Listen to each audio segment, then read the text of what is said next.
Gravação iniciada, presidente. Bom, pessoal, retomando então a sessão, depois da palavra que eu estou atualizando. Nós vamos voltar agora, tem 95 e 96 da pauta, são os pendentes. Ed já está atualizando, acho que ele queria falar alguma coisa, mas são dois processos de redução de simples, acho que o primeiro é de atividade econômica vedada e o segundo é de pendência da empresa, então com a palavra atualizando, até se quisesse falar alguma coisa, eu cortei, desculpa. Mas... Não, já para ela tá. Tá. O vídeo está me esperando ali. Não. Então, podemos seguir. Então, item 95 da pauta, ReproService, serviço de manutenção para relatoria. Bom, senhores, vamos começar, então, pelo item 95. A minuta está aí na pasta T, e até por conta da organização das matérias, esse processo é bem parecido com o que a Bianca relatou do MIP Pinheiro Indústria, onde eu tenho uma acusação é que há um grupo econômico concentrando a mão de obra num optante pelo Simples, que no caso aqui seria a ReproService, que tem contratos de exclusividade, aí o único cliente dela seriam as próprias empresas do grupo, que no caso aqui são três, o nome é Help, HL Vieira e Reprotec. E aí o grupo se beneficiaria da economia das contribuições previdenciárias. Inclusive, o processo aqui, esse procedimento fiscal, ele iniciou exatamente numa fiscalização de contribuição previdenciária, onde se detectou que a ReproService não estava pagando, mas tinha ali na sua GFIPs, vários funcionários, uma carga, vamos dizer assim, de funcionários não condizentes com a sua atividade e com o seu faturamento também, né? Então, houve uma fiscalização e uma autuação de contribuição previdenciária no ano calendário 2008. E, para esse mesmo ano calendário, houve essa exclusão do Simples Nacional, empresas também feitas, instituídas por parentes, e a localização em salas, ou na mesma localidade, na mesma sala, ou em salas contíguas do mesmo andar, do mesmo prédio, em alguns casos. Mas, como mesmo a Bianca também falou no início, a análise do caso requer alguma descrição. Eu não posso fazer esse resumo sobre o meu parecer, porque o parecer dos colegas vai depender também da análise dos fatos que foram trazidos aos autos, para saber se essas provas, a maioria indiciárias, podem levar a essa conclusão, de que essa empresa aqui, no caso, a acusação foi de locação de mão de obra, ou seja, de fato, a acusação do fisco é que a empresa, de fato, se constituiu para alocar mão de obra para suas coligadas lá, para as empresas do mesmo grupo. Então, mas as provas são todas indiciárias, então não tem como, tem que ler um pouquinho da exposição. Eu já adianto, e é sempre uma preocupação minha, em ver os processos, se há processos decorrentes, se há processo principal, se há prejudicialidade, e o que existiu foi isso. Inclusive, o próprio contribuinte traz no recurso voluntário dele e diz, olha, eu peço a volta ao Simples e o cancelamento do processo de contribuição previdenciária. Eu lembrei do processo de ontem, só que aqui não deu toda aquela confusão que deu ontem, porque aqui, como ontem, aqui é o processo principal é exclusão, porque exclui o contribuinte a partir do início do ano de 2008. E a contribuição previdenciária é lançada para as competências, os meses de 2008. Então, esse processo aqui é o principal. E o outro seria a competência de outra seção. Então, regimentalmente, se houvesse que suspender a isso, de sustar, né? Não sei como tem um termo jurídico diz, mas se tivesse que esperar, seria o outro processo que deveria esperar o julgamento desse. Esse é o principal, então não tem problema nenhum nós julgarmos. E até porque, também eu verifiquei, não há processo apenso, mas o processo que o contribuinte se refere no recurso voluntário não chegou a vir ao CARF, porque o contribuinte foi parcialmente procedente, parte foi parcialmente procedente por causa da decadência de alguns meses, e ele não recorreu ao CARF. Então, estamos tranquilos para julgar este processo. Então, eu vou ler aqui alguns fatos e depois eu leio o meu voto. Alguns fatos do relatório, claro, né?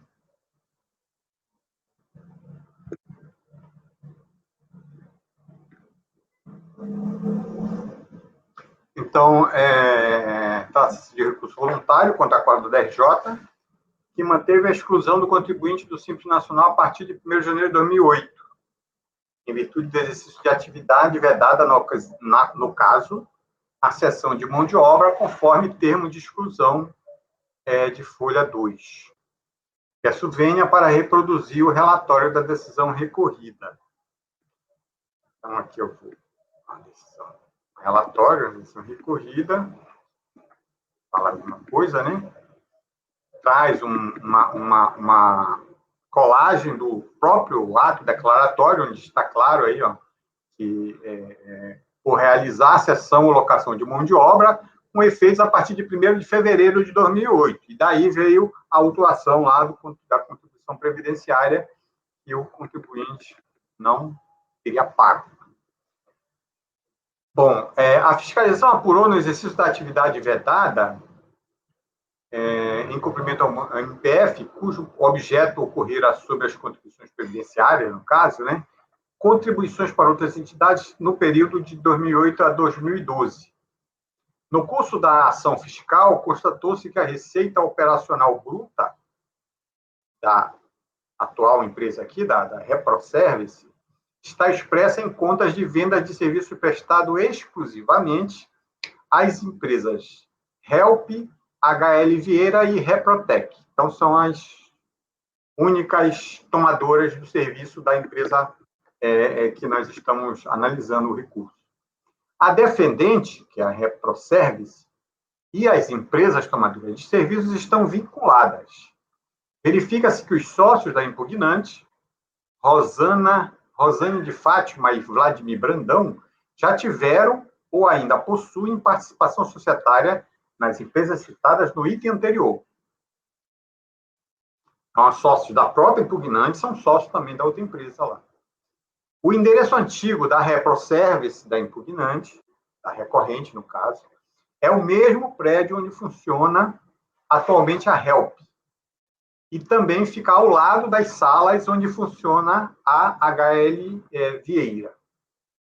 O contrato social da empresa da recorrente, exibe atividade relacionada à prestação de serviços de processamento de dados e prestação de serviços gerenciais administrativos e financeiros, nos diferentes ramos da atividade empresarial.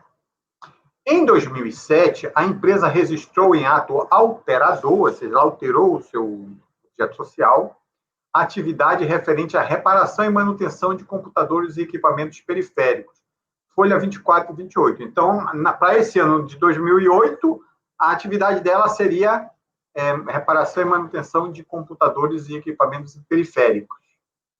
Por intermédio de alteração contratual, em julho de 2009, inseriu a atividade de serviços combinados de escritório e apoio administrativo. Mas aqui eu acredito que não seja relevante, porque o relevante é a atividade de 2008. Por ela ser excluída, ela vai ser excluída para os anos seguintes. A fiscalização também analisa a folha salarial da impugnante com as seguintes conclusões: massa salarial não condizente com o setor e apenas 3 dos 88 empregados informados na chefia estão relacionados à atividade da manutenção de computadores. Desculpa, didaticamente.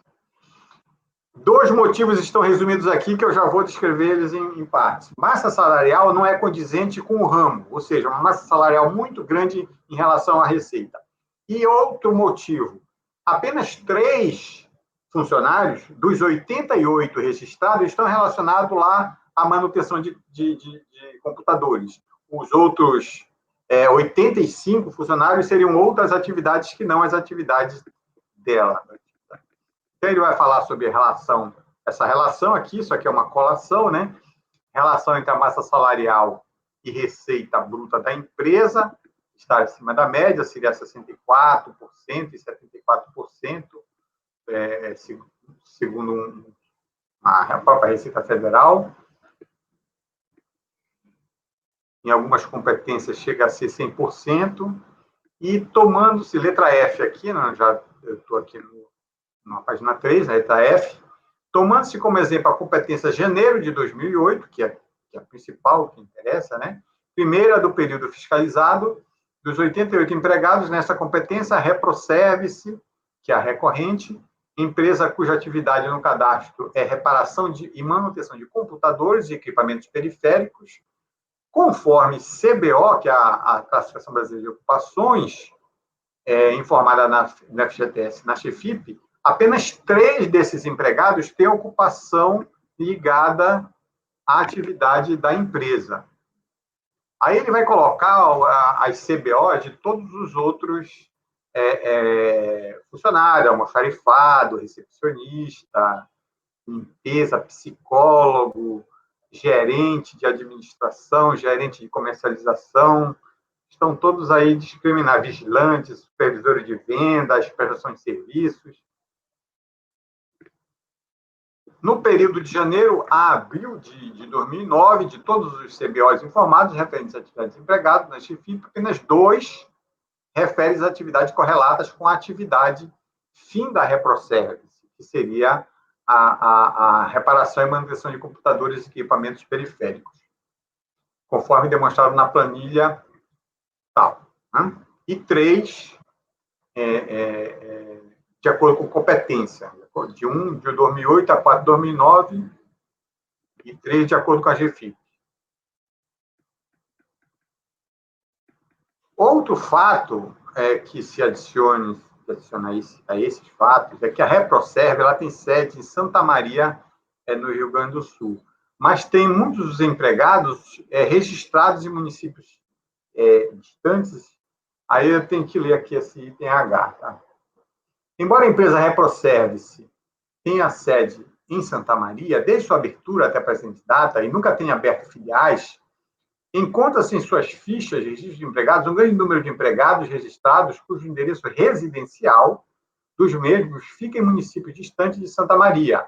Aí ele lista aí Curitiba, Cascavel, Blumenau, Porto Alegre, Novo Hamburgo, Pelotas. Quem conhece a região sabe que isso aí se espalha por todo o estado do Rio Grande do Sul, ou então nos vizinhos, né? Num total de 120 empregados registrados da empresa, constam como endereços fora ou longe do município. Nesses municípios citados acima, as 3 empresas contratantes, né, Reprotec, HL e Help, já identificadas, únicas tomadoras dos serviços da Reproservice, já possuíam filiais em alguns deles, como Porto Alegre, Caxias, Passo Fundo, Gravataí, Pelotas, Curitiba. Os demais ficam próximos. Desses, aí, outro fato, né? Esse parágrafo já é praticamente outro fato. Desses 120 empregados, cujos endereços ficam nos municípios acima, os seus exames médicos admissionais, salvo poucas exceções, foram efetuados nesses municípios e assinados por médicos sediados nos mesmos, e consta em grande parte dos atestados desses exames como empresa contratante a Reprotec, Help ou HL Vieira, ou seja, não a Reproservice. E não a Reproservice, que é quem os registrou como empregados. E destes, os que já foram demitidos e tiveram suas rescisões de contrato de trabalho homologadas pelos sindicatos, essas homologações foram feitas e assinadas também nesses municípios. Então, fica assim demonstrado, de acordo com a fiscalização, de maneira clara que esses empregados da Reproserve foram contratados pela mesma, mas não desenvolveram suas funções no estabelecimento da mesma, e sim em estabelecimento de terceiros, caracterizando assim a cessão de mão de obra. Em anexo, cópia das fichas de registro de empregados, atestado de exames médicos operacionais, registro de contratos, e tudo juntado nos autos. Então, ela conclui pela cessão de mão de obra. Bom, cientificada, a recorrente, a empresa reclamante, alega que não pratica atividade vedada ou simples e apresenta manifestação de conformidade. Em suma, ela alega, né? Informa que os empregados foram contratados para exercer atividades constantes do contrato social, qual seja reparação, manutenção de computadores e serviço de apoio administrativo. Anexa a lista de empregados, a qual o objetivo é comprovar que os mesmos exerceram as atividades auxiliar técnico de informática, auxiliar de expedição, auxiliares administrativos, e os demais empregados atuavam nas funções relativas ao desempenho das próprias atividades gerenciais. Salienta que o mero fornecimento de trabalhadores para uma determinada empresa configura intermediação de mão de obra, também conhecida como merchandising. Figura proibida pela legislação do trabalho e que não pode ser aventada nos autos, uma vez que a impugnante cumpre rigorosamente suas obrigações trabalhistas. Sendo assim, a única hipótese legalmente prevista para pactuar a relação de cessão ou locação de mão de obra é a realização de contrato de trabalho temporário, uma vez descaracterizada a relação de emprego temporário, não há que se falar em cessão de mão de obra ou locação de mão de obra. Aí, o que é o empregado temporário, né? A Lei 6.019 possui algumas particularidades. A empresa de trabalho temporário é aquela cuja atividade consiste em colocar à disposição de outras empresas temporariamente trabalhos devidamente qualificados, por ela remunerados e exigidos. Esses requisitos legais não foram comprovados nos autos pela autoridade administrativa. Outro comando normativo não observado, de acordo com a recorrente, que, para efeito de comprovar a prática de fornecimento de cessão de mão de obra, é a ausência do necessário registro do Departamento Nacional de Mão de Obra do Ministério do Trabalho. Ou seja, não haveria esse registro, logo não haveria mão de obra. Ainda não há como presumir a contratação de cessão de mão de obra sem a existência de um contrato escrito. A autoridade deveria ter juntado aos autos cópia do contrato entre a empresa de trabalho temporário, impugnante, e a empresa tomadora do serviço cliente. Por fim, traz questionamento a respeito da legalidade e validade do ato de exclusão, a que deve sempre ser observada a previsão legal, uma vez que este é um dever de agir e não a faculdade. O ato administrativo deve demonstrar o fato. Então é isso. Seu relatório.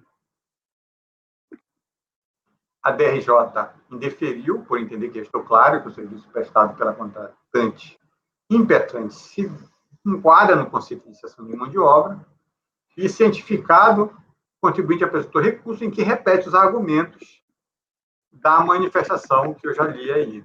E aduz que, em sendo considerado como locador, considere-se que os valores referentes a pagamento de salários e encargos são repassados a terceiros, não podendo ser considerados para fins tributários. Ou seja, ele diz o seguinte, olha, se por um acaso for considerado locação de mão de obra, então eu quero que você exclua da base de cálculo essa parte que foi repassada a terceiros. Já que eu sou um locador de mão de obra, então a base de cálculo deveria ser corrigida.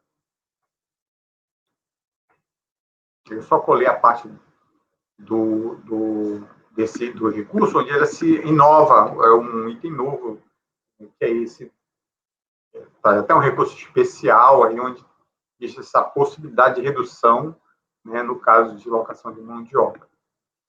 Bom, no voto, senhores, eu inicialmente, eu afasto o contraditório, ou a alegação de nulidade, que é uma nulidade, processamento de defesa, mas os documentos foram todos acostados aos autos e a oportunidade de defesa foi dada. Então, a fiscalização apurou o exercício de atividade de cessão de obra vedada para opção no período de janeiro de 2008 a dezembro de 2012, e o relatório folha 13 e 4.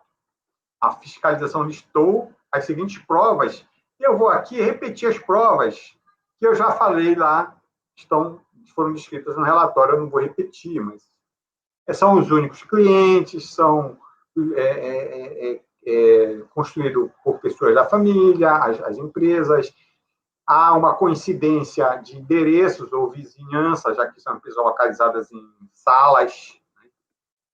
Provavelmente lugares, mas em salas. E há esse problema aí da empresa ter várias atividades, quando no ano ela foi registrada como empresa para dar manutenção de computadores, e ela tem, de 88, apenas em alguns meses 2, em outros meses 3 funcionários nessa atividade específica, e as outras são funções nas mais diversas. Também esses funcionários trabalhavam e moravam em municípios diferentes daquele lado de Santa Maria, ou seja, tudo indica que ela foi realmente a empresa que concentrou no grupo, concentrou a mão de obra para efeito de economia da contribuição previdenciária e também adesão ao Simples, que é uma alíquota menor, né? Enfim, aí meu voto é por confirmar esses indícios como prova do exercício dessa atividade e confirmar o ato declaratório. Quanto ao pedido alternativo que ela faz, para quem, sendo considerado como locador de mão de obra, considere-se os valores de referência ao pagamento de salários e cargos repassados a terceiro não sejam considerados para fins tributários, tal pedido não pode ser atendido, tendo em vista que a forma legal da Lei Complementar 123 para cálculo do Simples, exposta em seu artigo 5º, prevê a receita bruta como base de cálculo, certo? Sem previsão de dedução, ou seja, eu não posso fazer dedução da receita não prevista na Lei Complementar 123. Então, não posso excluir esses valores, mesmo que eles sejam repassados para terceiros, quando é alocação de mão de obra, isso acontece. Eu tenho um contrato de locação, não consigo dar vazão, aí eu subcontrato, né? Então, isso aí não é permitido a essa dedução. Certo? Bom, é assim como voto, presidente. Eu voto, então, por confirmar o ato declaratório. Alguma dúvida, pessoal? Algum esclarecimento adicional? Acho que está bem claro, né? Estou dizendo que foi um relatório bem detalhado. Vou colher os votos, então, doutora Giovana. Eu acompanho o relator. Doutor Dornelas. Acompanho o relator. Doutora Bianca. Acompanho. Doutor Lucas. Com o relator. Eu também voto com o relator. Então, o item 95 da pauta Reproservice, por unanimidade de votos, negado provimento ao recurso voluntário. Então, pessoal, finalmente agora, o último processo da sessão que está pendente, item 96, a opção de Simples Nacional, indeferimento por pendência da empresa. O recorrente é PICE e Companhia Buffet Eventos Limitado, ainda era atualizando para encerrar a sessão relatando.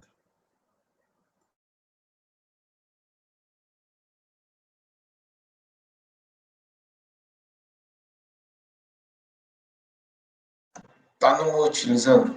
Está sem áudio. Desculpa. Esse também é exclusão do Simples Nacional, mas é mais rápido. É uma exclusão. O débito era uma multa por atraso na entrega da declaração de R$500. Eu colo aí o demonstrativo. E o contribuinte pagou, mas não pagou os acréscimos legais. E por isso é que desculpa, falei ADE, né? É um termo de indeferimento.